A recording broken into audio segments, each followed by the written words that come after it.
Okay, good morning, everyone. Welcome to our shared digital space, our guest mentor series, continuing today with Karen Green. And we'll be getting into introductions in just a moment. I would love to start by guiding us through a just very brief meditation and grounding exercise.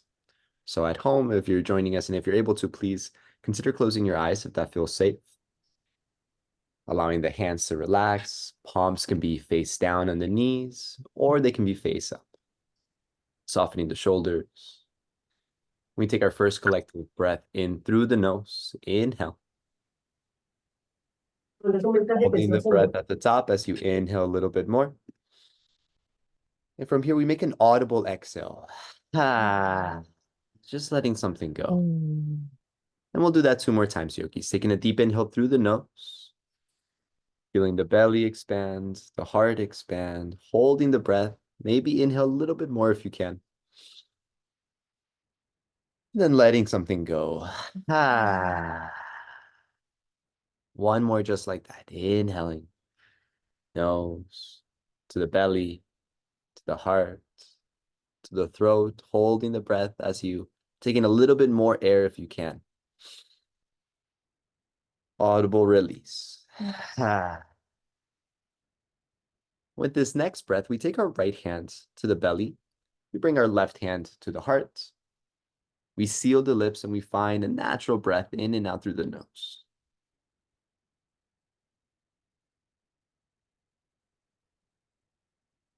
Finding this breath in and out through the nose, notice that every inhale expands the body. Every exhale softens the body. Finding the heartbeat under the palm of the left hand. And today we take just a few moments to notice the movements of the body as we breathe.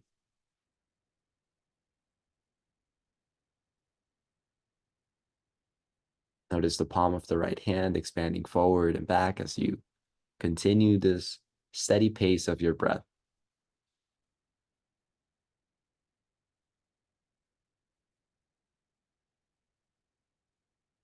Giving ourselves permission to feel into our bodies. Asking ourselves, how do we feel in this Saturday morning?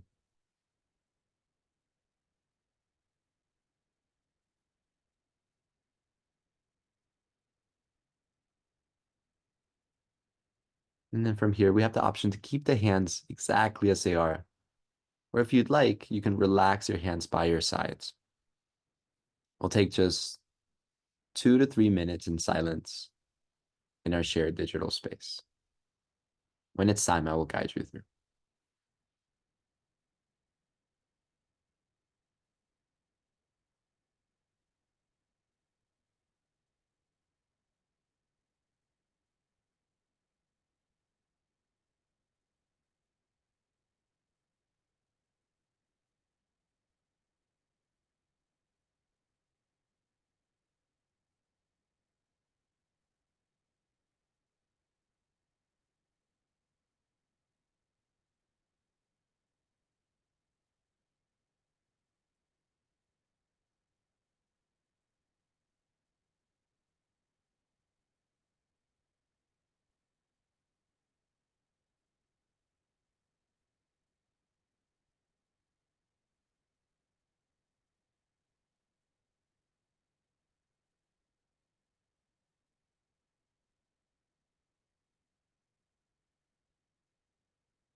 Gently bring awareness back to our bodies by finding little movements through the fingers, through the toes.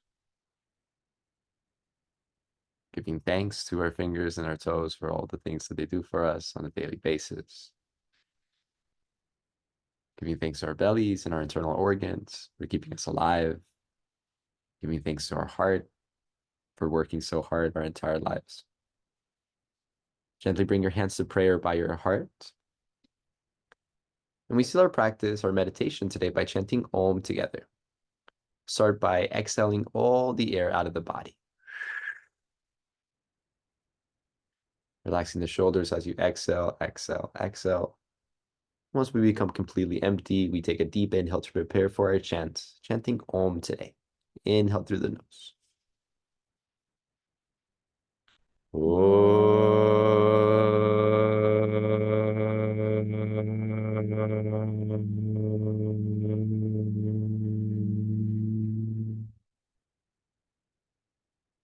Hands to your third eye center, the space in between the eyebrows.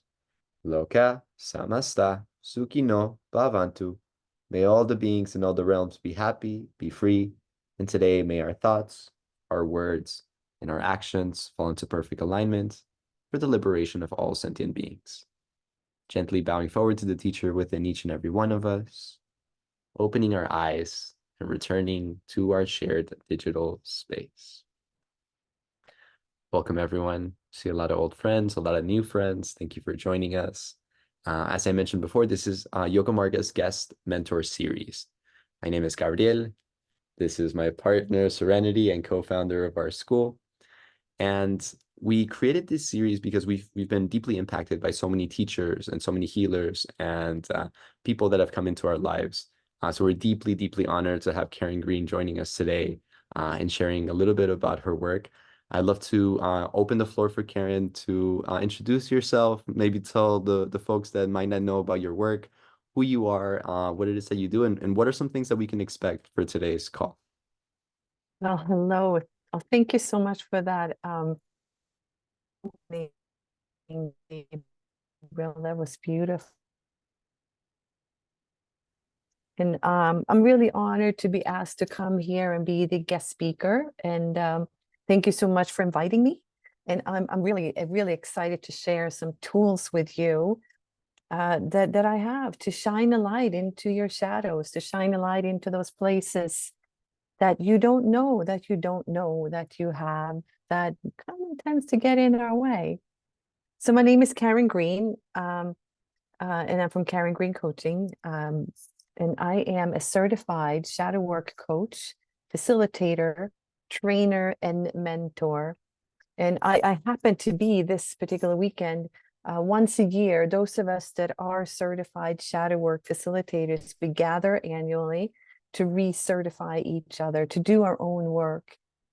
Working with shadows, it's really going in and kind of reprogramming your unconscious mind. So in being somebody who does that, all of us are very acutely aware of our own shadows and doing our own shadow work on an annual basis to stay clean, to keep our shadows in our awareness when we work with others. What I do for the most part is just helping my coaching clients transform their blocks, transforming their limiting beliefs, helping remove those perceived obstacles that we all kind of gets in our way, and transform that into life force energy, like to get more access into that life force energy that lives within us, that propels us to live a fulfilled, authentic life. But all of us also have something that gets in our way from fully accessing that life force, or maybe from almost completely accessing it. When we dampen our life force energy, we do that to stay safe. But we do that to stay safe, and we might have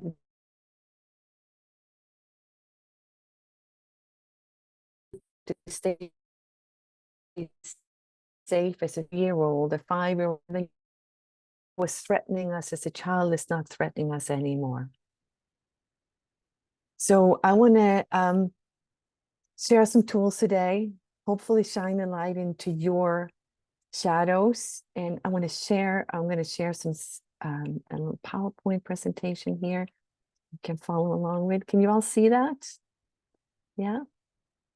All right. If along the way, this is going to be a little bit interactive, and I'm going to guide you through some processes and some work. So you might want to grab a pen and a paper or something to write with as we go through what we're going to do today. All right. Ready. So let's get started. So somebody hold your hand up. Kenya? Yeah, hi. My name is Hi, Kenya. Kenya. Nice to meet you. I have a question. Will we be able to have access to this like presentation or at least a recording of this later on? What a great question. I asked the same question to Serenity and she said yes. Okay, awesome. Great. Right? Thank you. And if there are any questions that are coming up here that you're like, you know what, I want to ask you this in private, then feel free to connect with me. You're going to get an email afterwards with how to connect with me. You can also find me at KarenGreenCoaching.com. It's an easy way to connect with me there. So the way that I'm going to address shadow today is that whenever you get in touch with a deep desire of something that you want, something you want to do, something you want to have, or something you want to be, like who you want to be, when you get in touch with that and like that deeper desire, and you start to move towards something you really want, that is a sure way to get some shadows to come up and get in your way, right? Because whenever we get in touch with a deep want, shadow's going to come up and stop us. It's like you want to know what's in shadow for you, go for something you want and start to pay attention to what gets in your way. So our time today, we're going to start to figure out, what do you really want? And I don't mean the kind of what you want day to day. Well, I want pizza for dinner, right? I'm talking about what your innermost self really want, truly desire. Because once you've found a clear vision of what it is that you crave, then we're going to take it like this. Like it's almost like you start to put a flashlight, like a floodlight, and we're going to shine it onto your shadows and illuminate the shadows, or the parts of yourself that haven't been addressed, the parts of yourself that holds you back from the life that you meant to live, that you're here to live. Because it's when you try to go for what you want that your shadows gets activated. I might just repeat that several times. Because we're living in a culture where you're just supposed to set a goal, go for it. Like just take action. Like Nike says, just do it. And what we all have a resistance to go for what we want. We all have a resistance to just do it. So then we'll live in this dichotomy. Well, I'm supposed to go for what I want, but there's something inside of me that stops me. And then we go down into a shame spiral. Well, what's wrong with me? Why can't I do that? Why do I procrastinate? Why do I not get out of bed? Why do I keep scrolling on Facebook instead of sending out that email? We start to shame ourselves for not going for what we want because our culture tells us to do it. And what shadow work is about, recognizing that whatever it is that stops you lives inside of you, and it's there for a good reason. It's a really good reason why you have that stops you, but maybe you don't need it anymore, right? So my hope today is that you're going to get some clarity and some understanding on the things that holds you back and kind of release its hold on you, to kind of get on the path to alchemize your internal roadblocks into healing, into motivation. And it's almost like this picture, like peel back that cloudy sky so you can see that it's actually quite beautiful out there. Right? So really, ultimately, the goal of my time with you for me today is to empower you to transform the energy that is tied up in your internal blocks, to kind of release and then redirect that same energy to propel you forward towards the life that you desire. So if we think of that as a transformation from like a caterpillar to a butterfly, right? From the outside, it looks like a magical metamorphosis, right? How can we go from that green little blob to this incredibly beautiful butterfly? And in order to become a butterfly, the caterpillar actually have to physically dissolve itself, breaking down the old body to become the new one. Using that same energy the caterpillar has to become a butterfly.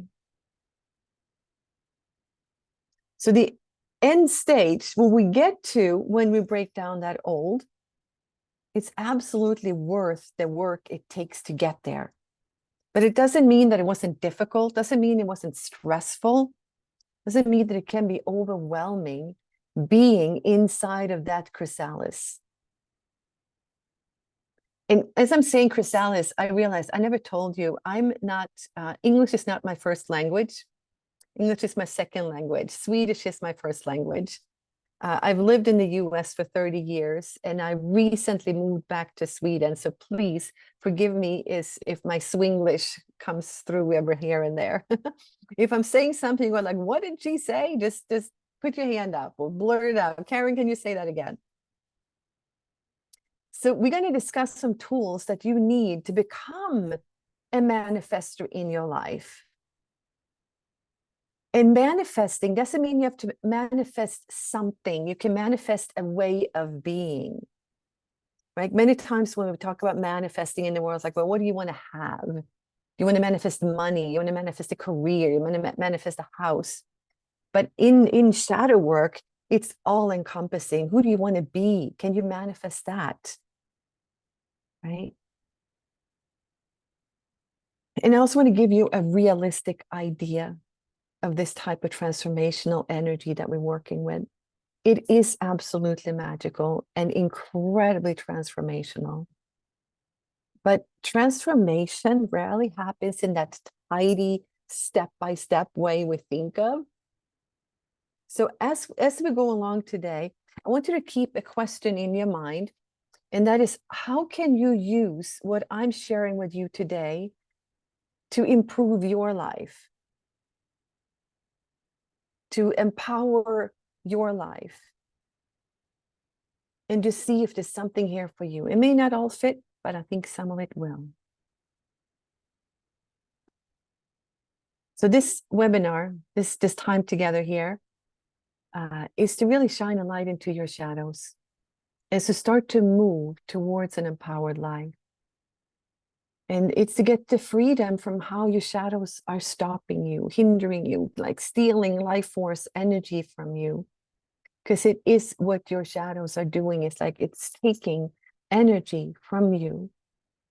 And so we're going to do this just by identifying, like uncover, like revealing those internal blocks and transform the same blockage into fuel for your journey, like igniting your flame of passion.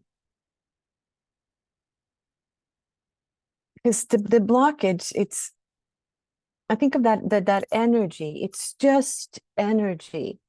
The energy that we carry inside is just that. And if you think of it, I think of it as like diesel fuel, it's energy. You can use that diesel fuel to propel a bus, to drive kids to school, to learn, right? You can also use that diesel fuel to create a bomb and blow up the school. You can also use that diesel fuel to create roadblocks so kids can't get to school, like you blow up the road. There's like that energy that we keep inside of us. We can use that energy to create beauty, to create an empowered life. But that energy can also be used to hold us back. So this is about how do you transform that energy within you, and just light that fire of passion that lives in you, so you can bring that authentic, your best self forward. But before we jump into that, like, how do you do all those things? I want to take a moment to talk about why we want to do all that. Because the more clearly you are able to envision your needs and your desires being fulfilled, the better able you're going to be to make those visions manifest. So identifying what is that innermost desire that your heart, that your spirit is yearning for, is like a key on your journey. Kind of I like the word uncover when I talk about this, because the goal here is to uncover what are the fears you're sitting with, what are the insecurities, what are the unmet needs that holds you back, what are those limiting beliefs you're holding on to. So that uncovering process is kind of allows us to peel back the layers of those beliefs, kind of like an onion, like taking, like, if you were to open up that door completely and shine a bright light and see all of your shadows all at once, it would probably fry your nervous system. And you end up like not really well, might maybe end up in a psychosis. It's not going to go really well. So when we work with shadows, we look at them one at a time. We peel one layer of belief, like almost like that proverbial onion, right? Exposing one limiting belief at a time, one inner fear, one anxiety, right? Taking it slow. And it's almost like you don't even have to remember to do it one layer of a time. Your unconscious mind will make you. Your unconscious mind will not let you see it all at once. And many things that stops us are things that we learned to block within ourselves as children. Because maybe it wasn't safe for you to speak up as a child. Maybe it wasn't safe for you to ask for your needs to be met. Maybe it wasn't safe for you to celebrate your successes because your older sister got pissy with you, or your mom didn't have time for it. And whatever patterns we learned in childhood, whatever beliefs we took on about who we are, what the world is like, that we took on in childhood, they get embedded inside of us as the truth about who we are, as the truth about who other people are, that as the truth about who what we're supposed to be in our culture. And then we end up in our adulthood living with this worldview of truth.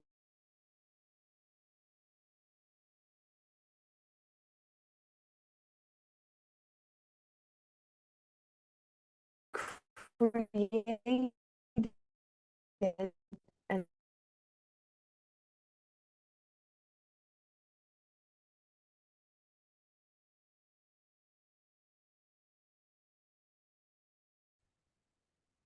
and that's not always an easy thing to do. Let me know if they said here my internet connection is unstable. Did you lose me there for a moment? Yeah, we lost you for a brief moment there towards the end, Karen. Let me put my hotspot on and see if that is more stable. Just give me a second.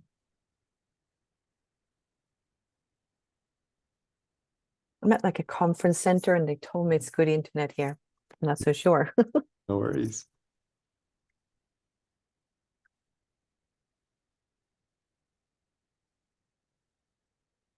If I'm putting my cell phone in the window, I can switch over to it.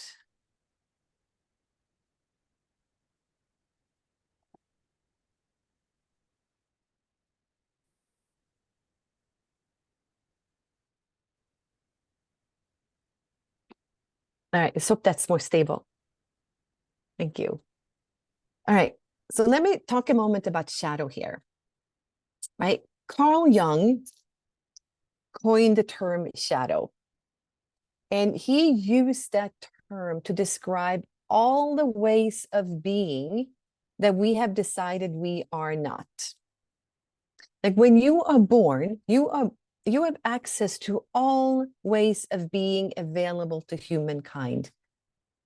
Like you express yourself fully. There's no shame when you come in here.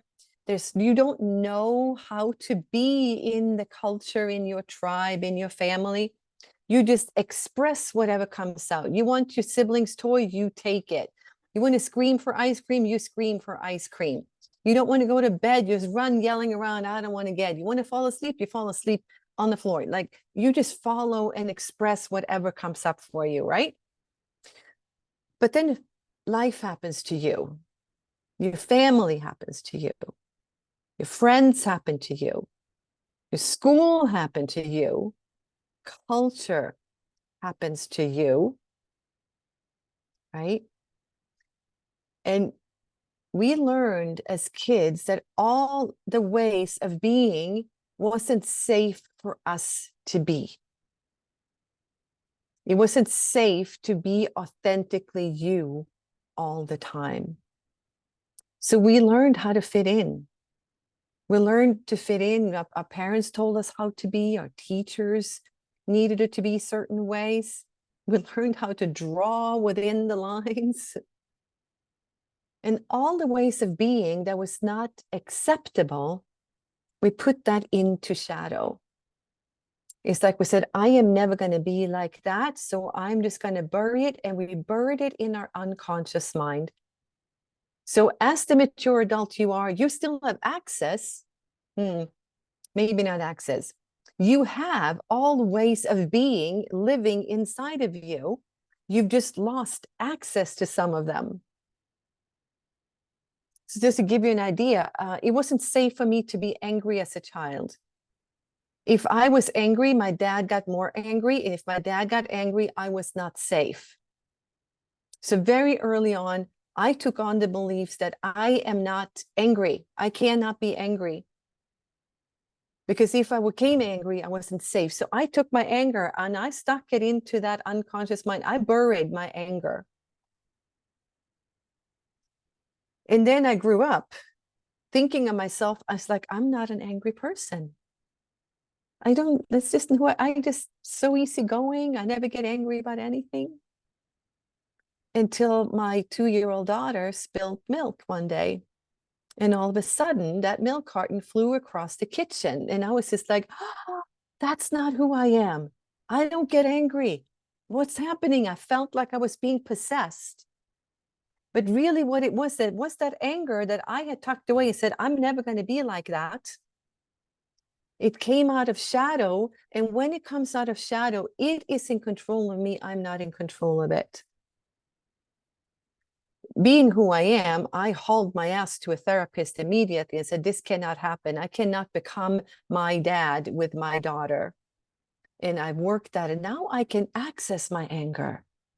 And what I find is that in saying I am not like that, putting my anger aside, I also buried my ability to have clean and clear boundaries, to have boundaries, even to know what I wanted. So in uncovering my shadows and shining a light on that, I can reclaim my anger, and I can now hold clean boundaries. I can be very clear and direct in my communication.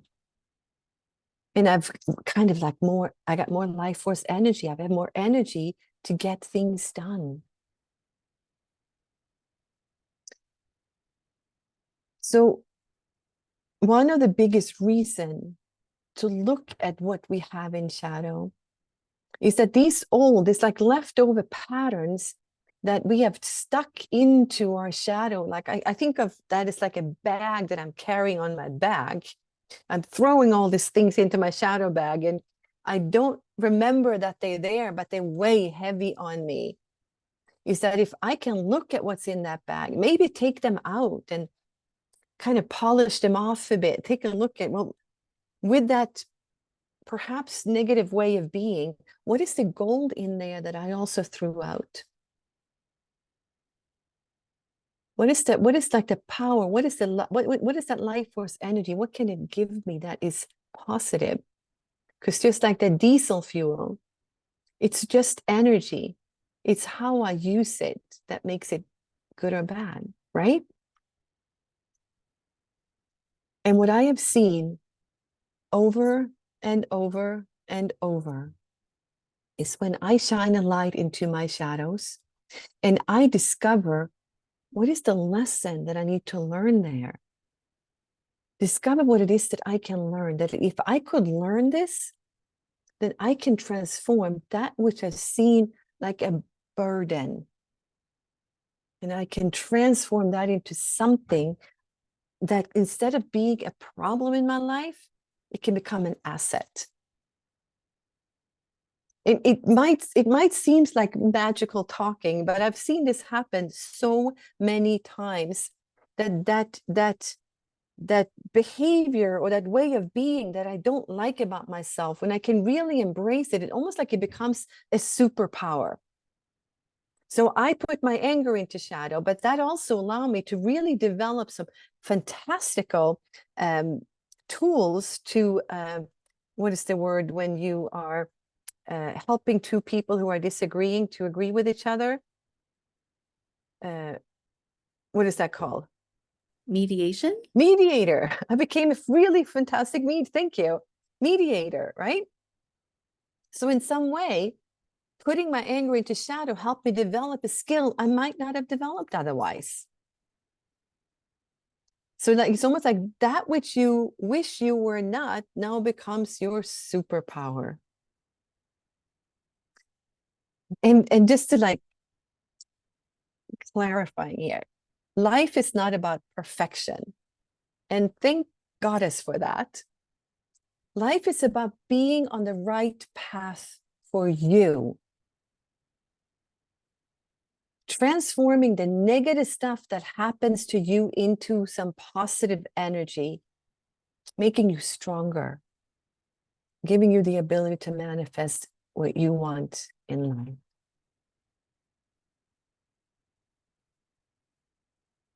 So it's about becoming crystal clear on what is that deeper desire inside of you and connecting with that so you can uncover what's holding you back. What is the fear? What is the limiting belief? What is the baggage that you have to address, to transform? So you can mold that into what you want and what you need from life. It became really clear yesterday. We did at least 20 shadow work processes here yesterday, and it's about how can you step in and play this game called life. And noticing that sometimes shame arises, sometimes fear arises, and not let that take you out, but to just say, hello there, shame. I know you. What do you want to say to me today? And then you can move on. So I just want to stop here for a moment to see if there's any questions, any thoughts, any reflections.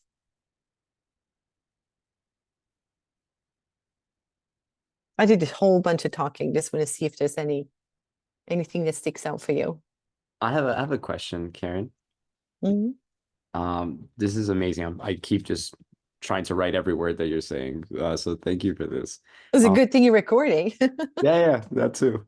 Now you mentioned something, let me find my notes here, about how in moments of reactivity, when and I could be getting these concepts wrong, so please correct me if I do, but there are moments where, you gave the example of when you were experiencing anger and how the shadow takes over, and then when the shadow takes over, there was like the reactivity, the throwing the milk carton. Does the shadow take over only when there's peak emotions or when there's reactivity? Or is the shadow also in control in other moments and wake? Great question. Really great question. Most of the time in life, when you're like in flow, you got enough sleep, you've had enough food, you feel safe, you like life's kind of moving fine along the way. Most of your shadows are like calm. You don't really notice them. Something happens and you're not reacting to it. You can see like, oh, there's something happening, and you think about, how can I respond to this? So it's a conscious response to what is going on. But then stress happens. Maybe you didn't sleep enough. Maybe you didn't eat enough. Maybe your car broke down. Maybe you are behind on your bills. Maybe somebody yelled at you. Maybe you were told you were not doing something good enough. Like that increases our stress level, and that's when shadow shows up. That's when we're more likely to react to something that happens. Like if you're really in flow, you're calm, you can choose how to act or how to respond to a situation. When the stress levels goes up, you're more likely to react. And when we react, it comes out of shadow. Right?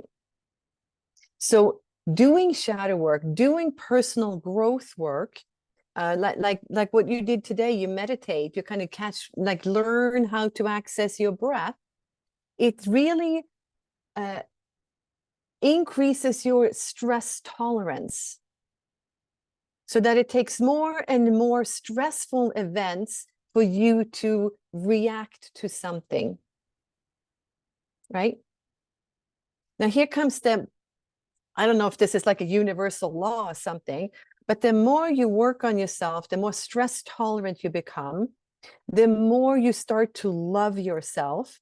Because most of the time when I react is when I perceive somebody telling me that you're not good enough, or you don't matter, or you're not enough, or there's something wrong with the way you love. It's like just when I perceive people are accusing me of things like that, then I go like my shadow gets activated, and I get angry, or a response happens. Right. So the more I can look at and learn to love myself, like, yeah, sometimes I am not enough, and I'm okay with that. Sometimes I don't matter, but I matter to me. Maybe I don't matter to you, but I matter to me. Like the more I can work on those wounds, those limiting beliefs, the less likely I am to react something outside of me.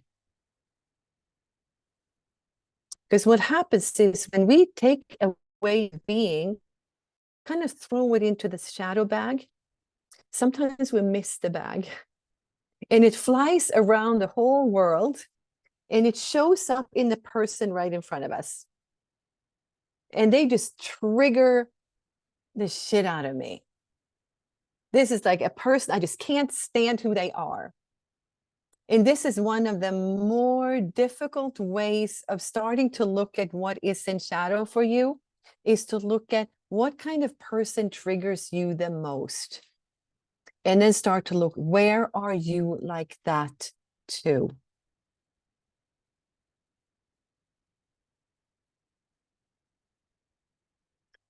And in the process of looking at where am I like that too, acknowledging it to myself. And this can be really painful process.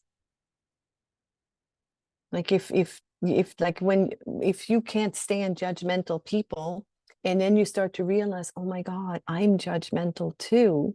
Can be like that oh puke moment, like, oh man. And it can take us down into a shame spiral of like, oh, I can't believe I'm like that too. And if that's you, then reach your hand out to somebody. Get somebody to take you through that process, so you can start to see, well, what is the gold in being judgmental? What is the positive aspects of being judgmental? Maybe it is that you are really good at discerning who you can trust and who you can't. Maybe you're really good at discerning where the problem lies or where the possibility lies. Like reframe what being judgmental is. Maybe being discerning, or what something else that's right for you. Some of us can do that on our own, and in my experience, most of us can't, because it's too painful. So we just close that door, and it's like, okay, nope, not going to go there. Good question. Thank you. Thank you, Karen. We have Mm. a question in the chat that I would love to read from Stacy.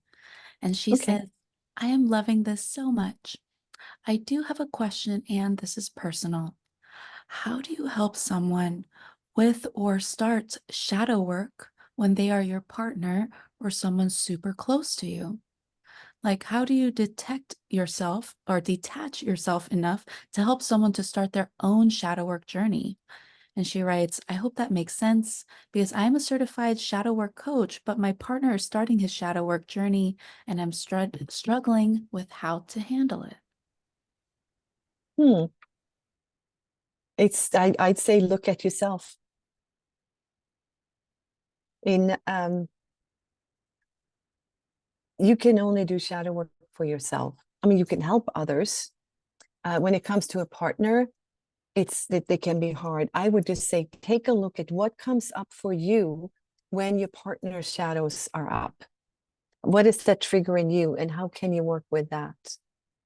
And can you learn to love your partner exactly for who they are and where they are in this moment? Because the only person we can ever expect to change in any way is ourselves. To put the expectation that somebody else is going to change, it's then we put the responsibility outside of ourselves. Does that make sense? If you have more questions about that, feel free to come just type in. I have found that doing shadow work on my husband never goes well. We're too close. It's too intimate. Sometimes he might ask me to help him reflect on what is it about a colleague or a friend that triggers him? Where does that live in him? And I can help him inquire, like the inquiry into that. But I would never point out to him, hey, I think your shadow's up here. If I think his shadow is up, I go and look like, well, how is that affecting me? How does that affect me? And what does it trigger me? Is it stirring me? And then how can I work within myself so I can be okay with who he is? It's a great question. Yeah, I'd actually love to hear more about that. You said you never say this is your shadow. Why is that? That to me is kind of shaming. Mm-hmm. Like, oh, I think you got some shadow up here. It's almost like I'm telling you, like, what you're feeling is not what you're feeling. What you're experiencing is not what you're experiencing. Like your shadows is giving you this experience. I may recognize that, oh, I think some some of his I don't matter shadow is triggered here. Then how can I help him know that he matters? If I see that his shadow is activated, how can I calm that down by just letting him know he matters? For somebody whose shadow might be that you're not good enough and that gets triggered, then how can I let them know that they are good enough? Because once I can help somebody's shadow calm down, now we can have a conversation about what happened. I see. Right? Yeah, thank you so much. And I see a reply from Stacy, and she says, actually, the example helped so much. Thank you. He keeps asking me to coach him, but I just want to guide him and not tell him. Yeah. Yeah. Yeah, that's great. That's great. Because when you tell somebody something, they have it, like whatever they hear has to go through their filters. They hear what what their filter's allowing them to hear. If you can guide them to see it for themselves, boy, that goes deep. Yeah. That goes deep. When we do shadow work, and just to kind of be clear, the word shadow work is trademarked, and we teach shadow work, and it's been trademarked for over 20 years, and we have a really solid set of processes to help people through this.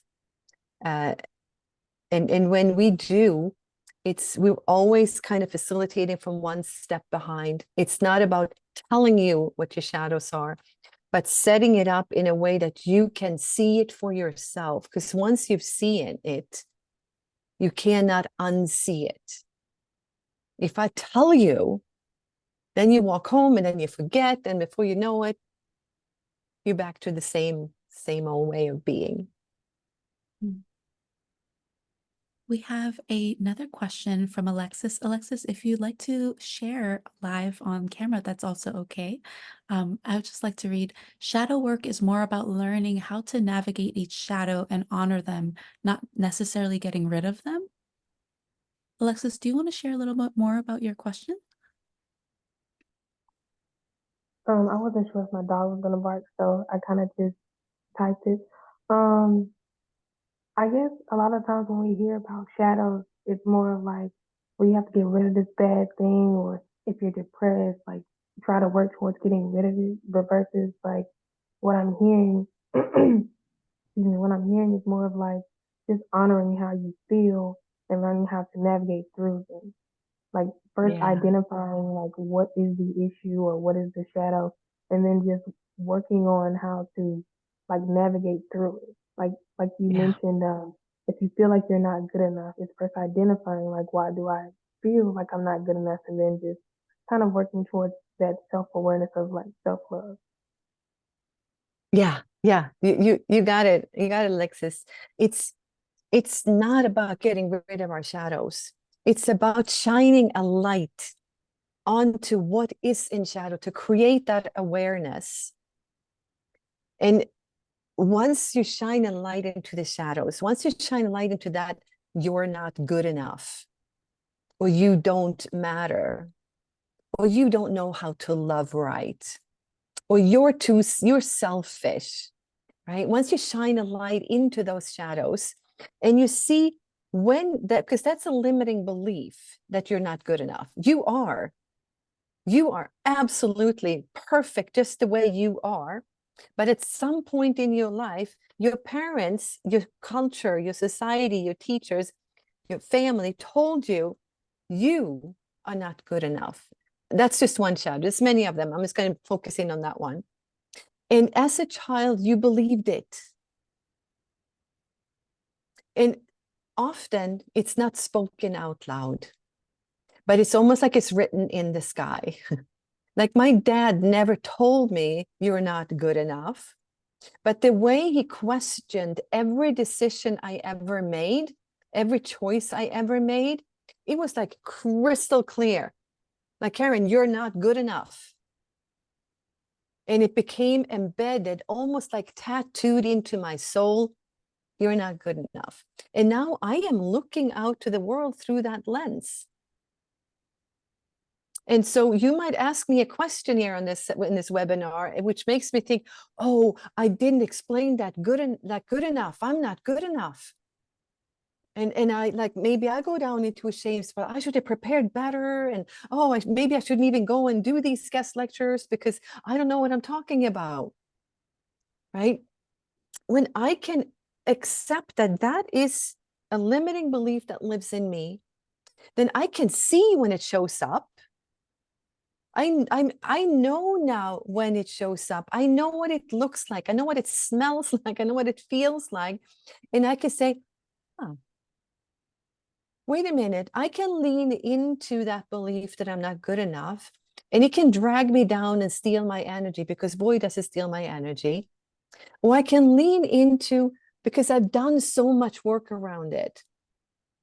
I've done so much work around reframing who my dad is, what my dad said. I know now that my dad asked me those questions because he wanted to give me a strong foundation to be successful in life.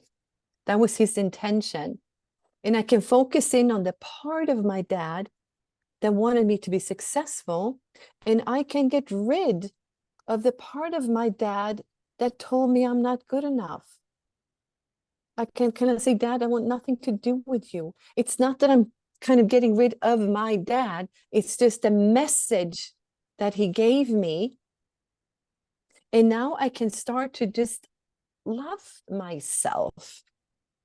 I can say, you know what? Yeah, maybe I'm not good enough at, I don't know, I'm definitely not good enough at carpentry. I'm okay with that. I'm really not good enough in social situations. I'm awkward. And I love myself for that. I love that I can go to a big event and I can find one or two people and can deeply connect with. I'm really love that about myself. So it's not necessarily getting rid of them, but it's like, how can I use that as a superpower in my life? How can I honor that little girl that took on the belief that she wasn't good enough? Because that was the only way she knew how to be safe. If I had not taken on that belief, I would have got even more questions from my dad. I might have even gotten really shamed for making the wrong decisions. And what I know, I think what we all know about children who get shamed a lot or punished a lot, they don't really make it. Maybe they survive their childhood, but they don't thrive. So I can tell my little 4-year-old, 5-year-old, 6-year-old, that was a good choice you made. That was a really good choice you made to take on the belief that you're good enough. It kept you safe. It got you here. And living with that wound, living with that belief in my teenage years, my early adult years, man, did I work hard to prove that I was good enough. It propelled me through school. It propelled me to want to have a career. So it's like I can see that decision the 4-year-old made to take that belief on was hard on her. It was painful for her. And it also gave her something she wouldn't have gotten without it. And of course, I've done a ton of forgiveness work with my dad. Forgive him for not knowing better, for being wounded himself. Love your questions. Michaela, Alexis, did that answer your Yes, question? ma'am. Thank you. Yeah. I see Michaela have her hand up. Hi, I'm Michaela. So I just wanted to ask how shadow work is incorporated when you have like a compulsion or an addiction to something, and that's your shadow side. What are some things that you can do in your shadow work to work through that? Thank you so much. Oh, great question. So when you have an addiction or compulsion, it's usually because there's some pain. There's something painful about this. Often, especially when it comes to alcohol, it's something about that I'm not worthy. Like who I am is not worthy, or there's something wrong with me, or maybe there's some social awkwardness. And so addiction often covers up a deeper wound of not being worthy. And inside that addiction is often, if not always, it's like a little inner child that just is needy, like that snotty, little needy, like 3-4-year-old. And I'm sure you all have had this experience of seeing a child have had this experience where let's say you have a 3-year-old who's just learning to tie their shoes.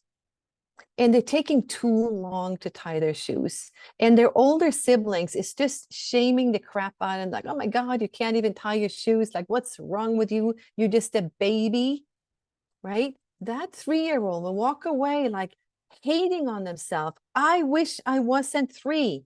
I wish I wasn't a baby. I wish I wasn't stupid. I wish I wasn't so not good at this. It's just like this, there's a piece of self-hatred that starts in there. Like, I wish I wasn't just a snotty little child, especially if you start to cry when your siblings are shaming you. And it's like, oh my God, look at that little crybaby. It's like, I wish I wasn't so sensitive. And then you grow up still having that sensitive child inside who wants attention, who needs connection, but is afraid to show it, afraid of being shamed. And often we turn then to alcohol, because alcohol allows us to connect with others. It loosens up the fear of maybe being shamed, and it can often turn to addiction. In shadow work, we never work with somebody who is in an active addiction.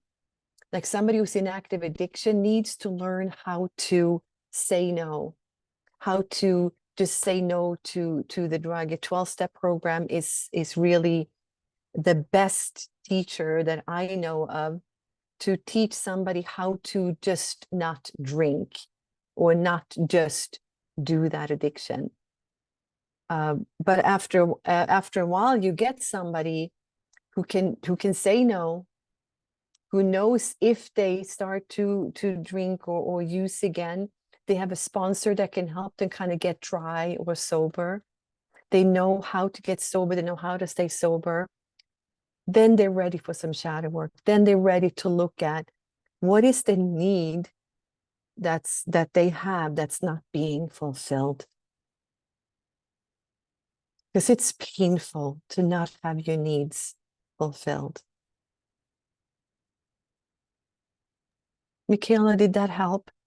Yes, thank you so much. That's really helpful. Yeah. It's a topic really dear to my heart. I recently lost a close family member to alcoholism. His needs were not met as a child, and the pain of having needs was too great, and he could never overcome the addiction. He died at 52. So sorry to hear that. Thank you. Thank you. And that is a shadow worker, to witness that, knowing that all I can do is to be there, reflect to him how deeply connected I was to him. But I can't make him do his work. I can't make him do his shadow work. I could not make him. It's not my job. It's not anyone's of our jobs. I could just be a reflection for him. I can encourage him to get help to get sober. But ultimately, he's the one that has to do the work to find the courage. And he never found the courage.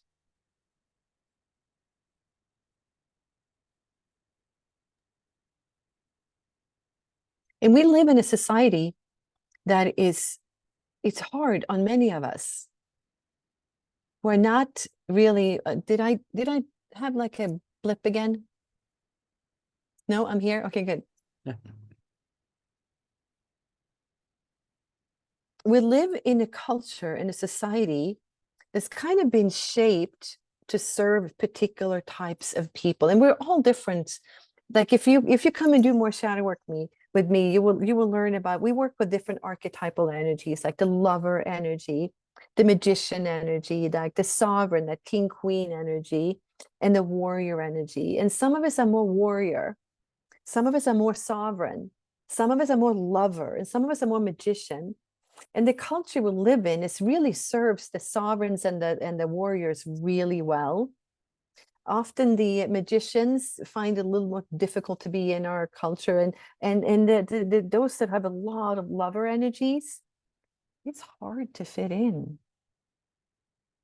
It's not something that we as a culture appreciate or honors. And so just kind of recognizing that in shadow work, it's like all of you is welcome. And to me, it's about learning to love yourself, warts and all. Learning to love all of you, the good, the bad, and the ugly. So you can just stand up. And what shadow work eventually brings to everyone that does it long enough or consistent enough is that you can walk out into the world and somebody can say, you are too much. And you can say, yeah, I know. I love that about myself. Somebody can say to you, you're selfish. I'm like, yeah, I really know how to take good care of myself. Thank you for recognizing that. Somebody can say, you're not good enough. I'm like, actually, I'm actually quite good. Yeah, there's a lot of things I don't know how to do, but I'm good. Who I am being, like I'm actually perfect, I think. But thank you for pointing out to me the things I don't know how to do. Maybe I need to learn that part, or no, that's not my thing. But I can stand in my authentic self and just like, yeah, I'm not going to take that on. That's your projection. There's such a freedom in that place. Freedom of being free from fear of being found out. There's something wrong with you. Kenya, I see your hand up. So I have two questions. So my first question is, when do you recommend, or when do you think people are ready to do shadow work? You know, because like you mentioned, it takes a lot of courage to look at yourself. Yeah. It takes a lot of courage to actually be ready to take on the pain and take on all the emotions that will pop up by facing yourself. And also just how you mentioned, you know, you can't really do shadow work on people who are trying to recover from addictions. So at what mental state do you recommend people should start or could try shadow work?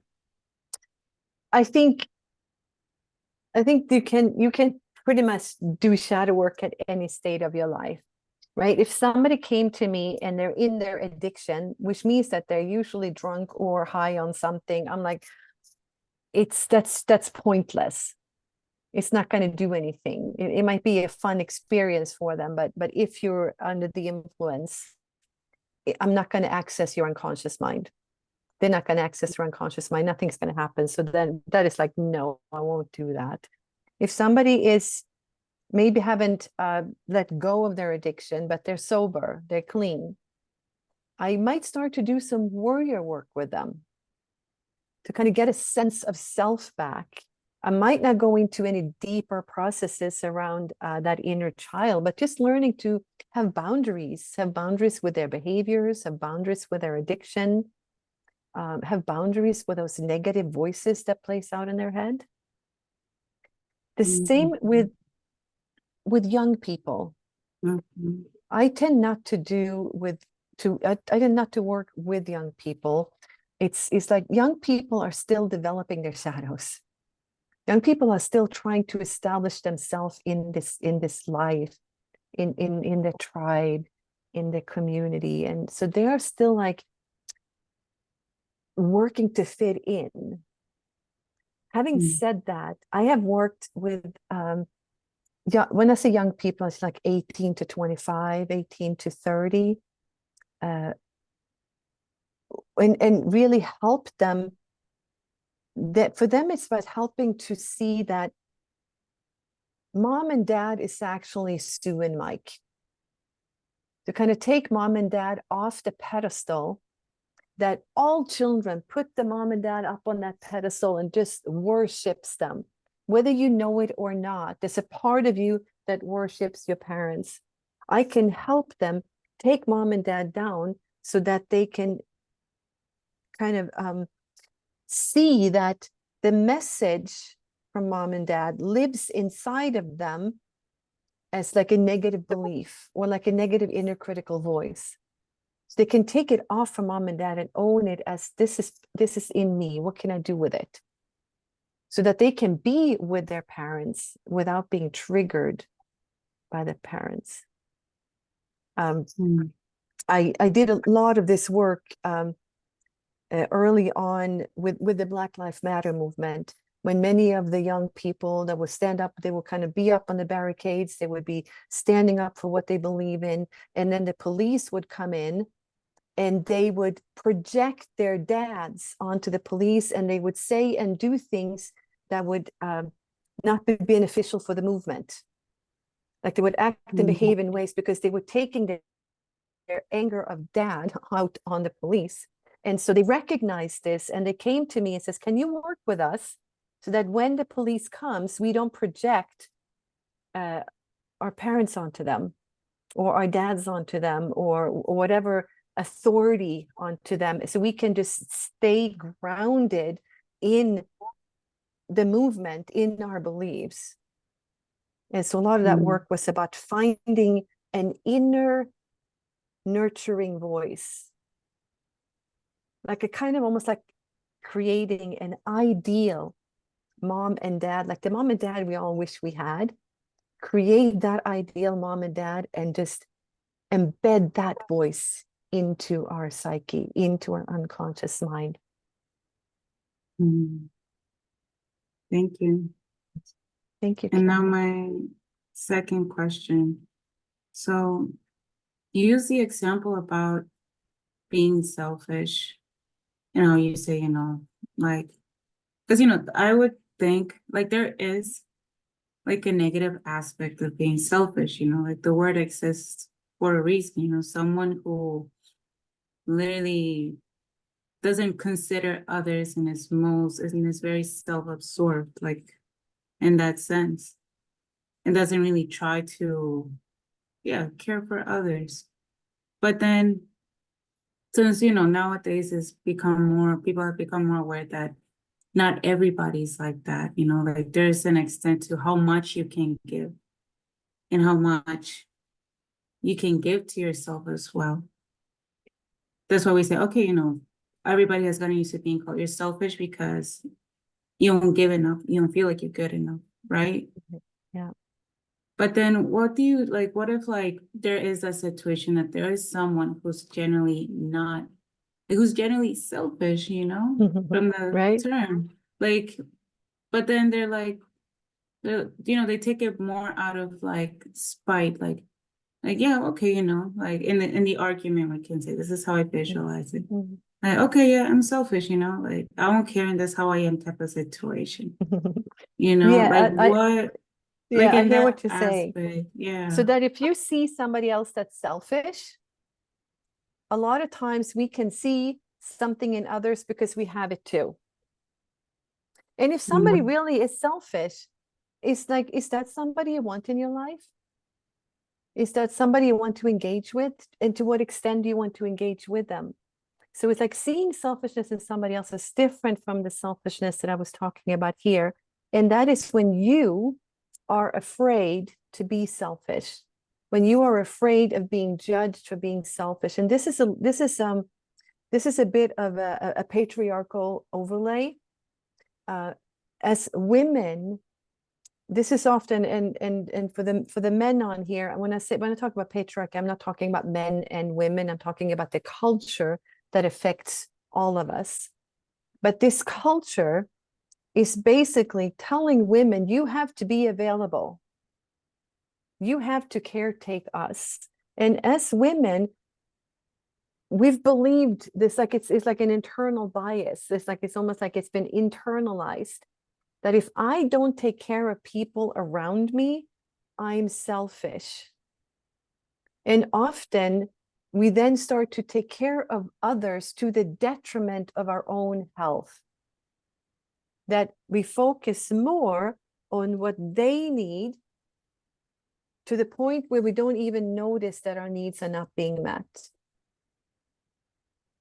And so when I work, especially with women, and this may live for some men too, I just haven't worked with a man who have had this issue. It's mostly women, where there's such a fear of being selfish that they're getting sick from taking care of everybody else.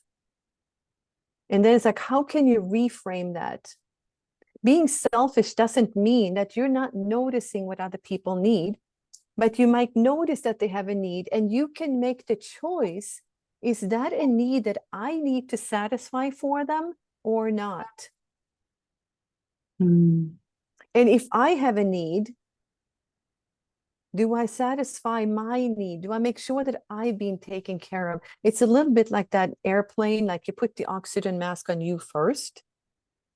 Many times, especially for women, we give so much to others, but we give from a depleted state because we're not getting filled back up. We're not nurturing ourselves. So then what we give comes from a place of being depleted. And many times it comes to a place of we are projecting a need onto them. And then we take care of their needs, whether they want it or not. It's just like what we do. So recognizing, where am I not being nurtured? And what do I need to be nurtured? And for many women, that feels like being selfish. And what I'm saying is like, nurture yourself so you can give from a place of fullness, where you are full, because then you can truly give.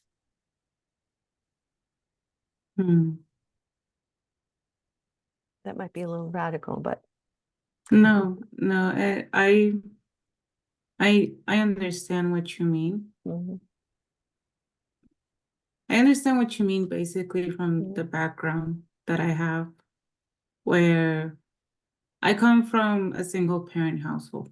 I mean, I was raised at the beginning from a young age with, my father and my mother. Unfortunately, their marriage didn't work.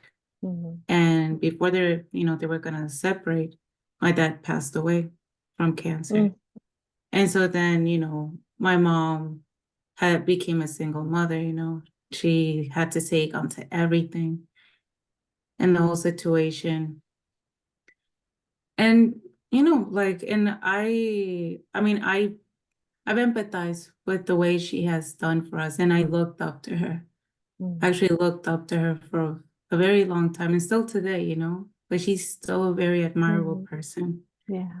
Even though literally, yeah, like throughout the teenage years, like you mentioned, you're still trying to understand and figure everything out and trying to understand why people do things, why you do things, why things happen. And sometimes when you're in that type of household or situation, the older people tend to be always in a survival state, And like you mentioned, you tend to just work on just the bare minimum energy that you have. And at the same time, I came to realize this years later, like I'm 26 now. And I've been, because yeah, I still, like I noticed that time that affect me, that time that gets me to who I am today. Yeah.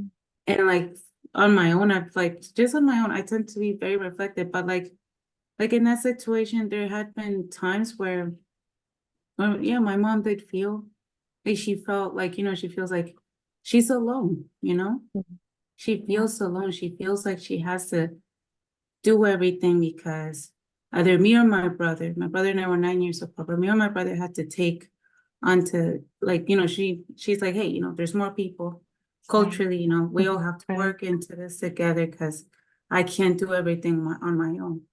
But then which is so true, Kenya. It's like, as a single mom, there are needs that you have to take care of. There might not be enough need for you or time for you to take care of your own needs. Right, but yeah, many times what happens in a situation like that is the child takes on the message, don't be selfish. Like, just don't be selfish. Don't ask for more, because there's no more to give. And then we learn to just keep giving ourselves. Exactly. But Thank you yeah, for and sharing, Kenya. that's why I wanted to ask. Yeah. Thank you. Thank you for sharing, Kenya. I want to honor our time. And before I hand it over to Gabriel and Serenity, I just want to share with you, because I'd love to see more of you. And I think you might all be around the San Diego area or so. I'm going to be in San Diego on April 6th at I'm doing something called the Serenity Summit. It's a one-day workshop where I'm coming together with 2 other facilitators who's doing some Rosen therapy movements, some working with emotional intelligence, and we're going to do some shadow work. It's like a full day. And I wanted to find a way to I'm going to put that link into the Dropbox in a moment. But if you're in the San Diego area in April, come hang out with me for the day. I'd love to see you. I will also do a shadow work weekend in Escondido in July. I'm so excited. In the shadow work weekend, you all get an opportunity to do a full shadow work process. So take an area of your life and really do some transformational work around it. I don't have a flyer ready for it yet, but if you just connect with me, I'll make sure you get it. And Gabriel and Serenity will also share that with you when it's ready, right? Right, because we're going to be at their space in Escondido. Also, if you want to get on a call with me and just kind of shine a light into your shadow, I offer a free discovery call.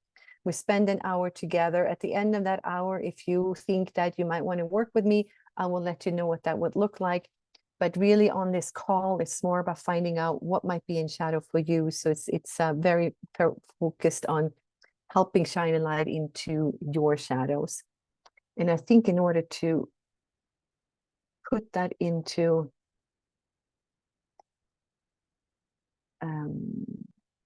I need to go and copy and paste the links. I can put it in the chat box.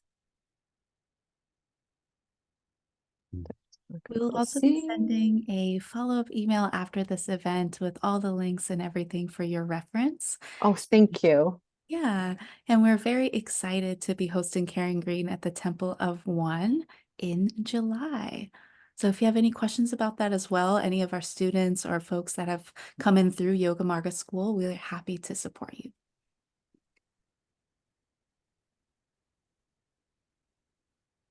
I have really enjoyed hanging out with you. I went definitely off script because you had so many good questions, and it's kind of my happy zone is to just riff on, geek out on shadow and shadow work. If you want to know more about shadow work, go to shadowwork.com. We've been around for at least 25 years, training shadow work facilitators, training shadow work coaches, and holding shadow work seminars. And we're all gathered here in Atlanta, Georgia for 5 days. All of us are here recertifying. So kind of happy to check in from here.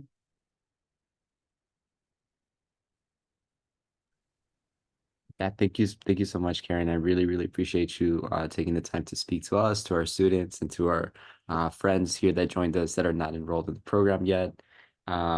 This was incredibly enlightening. I think I have like counting like 4 or 5 pages worth of notes, and still also have so many questions, but I want to honor your time. And like Serenity mentioned, for all of you here in this recording or watching the recording after this event, we will send an email as well with the links and all the information.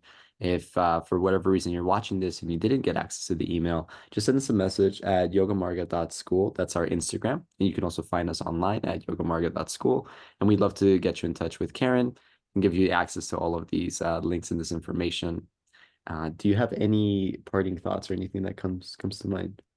No parting thoughts other than kind of like what we do at Yoga Mārga School. We meditate with our eyes open. So we watch all the things that come up in our consciousness, and even the way that you're responding to this event.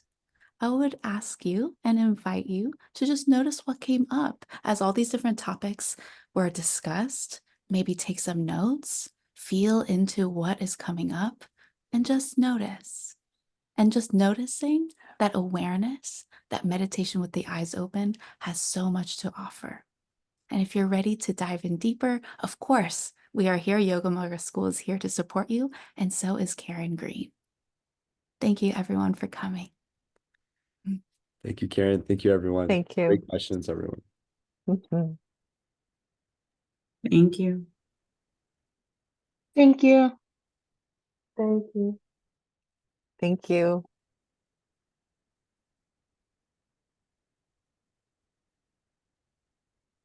Thank you, Miranda.